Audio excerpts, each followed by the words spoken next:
Mas Budiman, menurut Mas Budiman, gagasan dan eksistensi Mas Budiman dalam politik masih relevan tidak dengan permasalahan-permasalahan baru seperti turunnya angka kelahiran dan populasi, tingginya living cost dan harga real estate, dan masalah perubahan iklim dan sustainable development?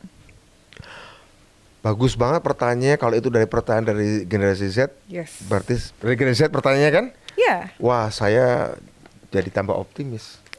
Karena gini, tantangan ke depan itu bukan kamu bisa menjawab dengan tepat. Tantangan manusia ke depan adalah kamu bisa mengajukan pertanyaan yang tepat. Dan ini pertanyaan tepat banget. Tidak harus saya bisa menjawabnya ya, tapi enggak. Ya. Pertanyaan tepat banget dan saya suka pertanyaan yang tepat bagi saya. Apa sih pertanyaan tepat bagi saya pribadi ya? Pertanyaan yang tepat adalah pertanyaan yang susah untuk saya jawab. Oke. Kalau saya ada dapat pertanyaan dan saya susah menjawabnya, bagi saya itu tepat. Karena bukan a man with ideas doang, a man with answers ya. Ya. Tapi bagaimana juga menjawab lebih mudah kalau daripada bertanya. Serius, saya pernah nyoba jadi reporter kayak kamu. Susah ternyata. Susah. Susah. Oh, gitu. Oke, saya jawab dulu. Sebenarnya saya ada di beberapa YouTube, di podcast saya sudah menjelaskan tentang pertanyaan ini. Apakah relevan di ide-ide saya atau pikiran-pikiran saya? Mudah-mudahan bisa menjawab pertanyaan tadi ya.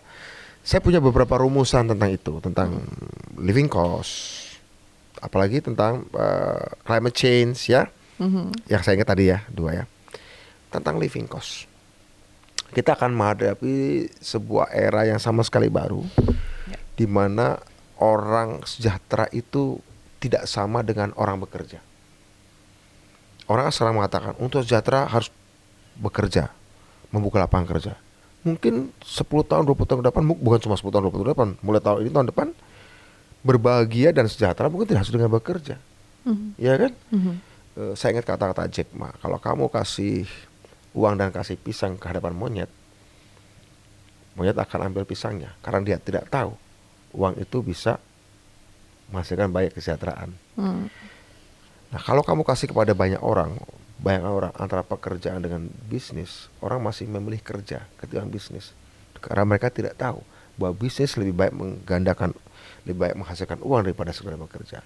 Kedepan mungkin kita butuhkan adalah satu masyarakat yang berpikir secara bisnis, secara entrepreneurial, inovatif, sehingga yang disebut bekerja di pabrik atau di kantor itu bukan lagi jadi mimpi. Tidak seharusnya jadi mimpi ya. Karena nanti pabrik tidak butuh orang mungkin.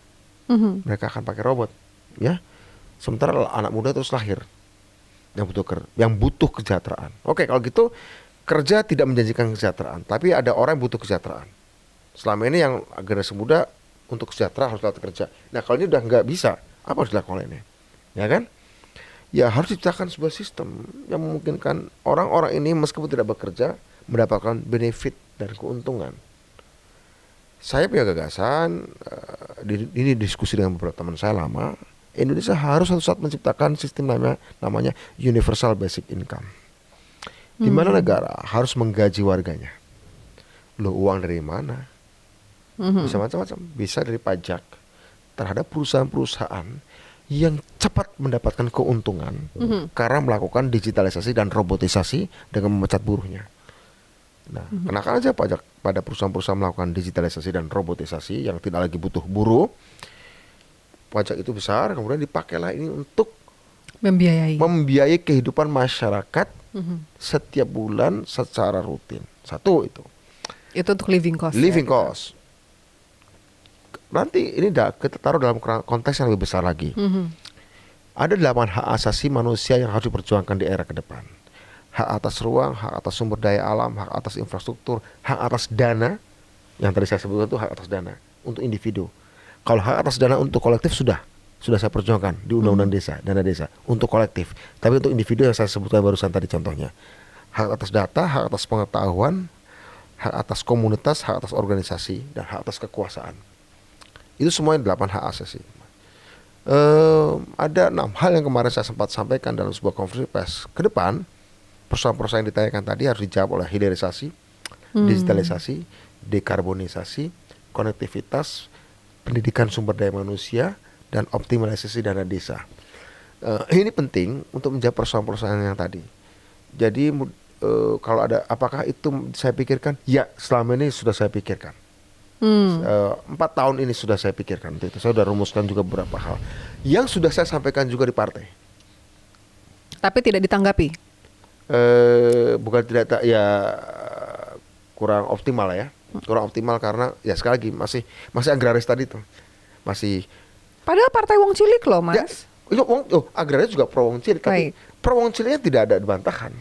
Tidak ada bantahan. Tapi gini, kebaikan yang caranya sudah nggak relevan itu nggak akan menghasilkan apa-apa. Kita butuh kebaikan tapi caranya harus relevan.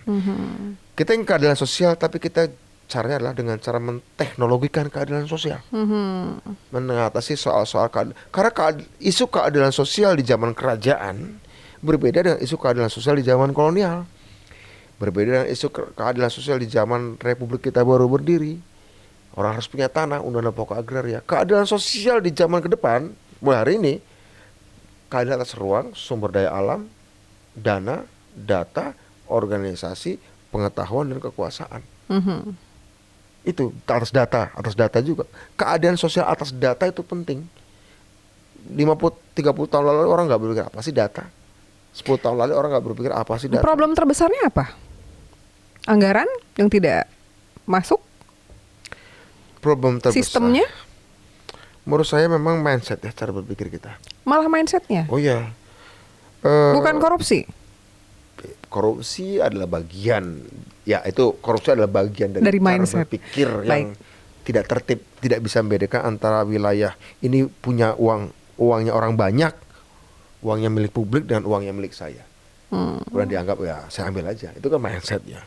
Jadi membedakan antara private dan publik itu tidak tepat. Ya korupsi soal mental, soal cara berpikir, soal pendidikan begitu. Ya begitu. Okay. Baik, sudah dijawab? Ada lagi? Sudah cukup? Oke, baik, kita lanjut kalau gitu. Ini sudah 45 menit. Diingetin sama timnya. Oh iya. Mudah-mudahan menjawab ya, mudah-mudahan ya. Mudah-mudahan menjawab. Tapi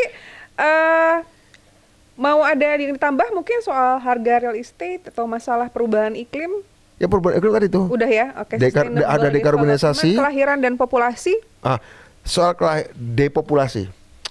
Indonesia saya kira, saya kata apakah Indonesia mengalami proses depopulasi ya. Tetapi masalah kita adalah kurang meratanya penyebaran penduduk. Kalau menurut saya ya, kurang meratanya penyebaran penduduk di wilayah-wilayah lain. Jadi saya pikir ke depan ini orang berkerumun itu kan seperti semut mengurumuni gula ya, tinggal dipecah aja gulanya. Saya mencoba dengan cara orang melakukan deurbanisasi kembali ke desa dengan adanya undang-undang desa. Tapi saya pikir itu gak cukup. Perlu juga pikirkan begini, Yorin. Pemerintahan ke depan nanti kantor-kantor pusat BUMN jangan cuma di Jakarta dan Bandung. Kalau perlu nanti BUMN Antam misalnya taruh kayak di Sulawesi kantor pusatnya. Berarti setuju dengan IKN ya? Apalagi IKN ya, yang itu juga setuju. Artinya kantor-kantor, kalau perlu beberapa kantor ya, kantor-kantor pusat BUMN tidak harus di Jakarta atau Bandung. Sebar kantor BUMN PTPN perkebunan taruh di Sumatera misalnya, di Medan misalnya, kantor pusatnya begitu ya. Tadi kalau Antam misalnya di Sulawesi, kemudian apalagi Pelindo mungkin taruh di Surabaya, segala macam, luar Jawa terutama. Ini penting agar gulanya disebar sehingga kemudian ada menarik orang. Kita butuh pemerataan penyebaran penduduk. Baik, kalau soal populasi.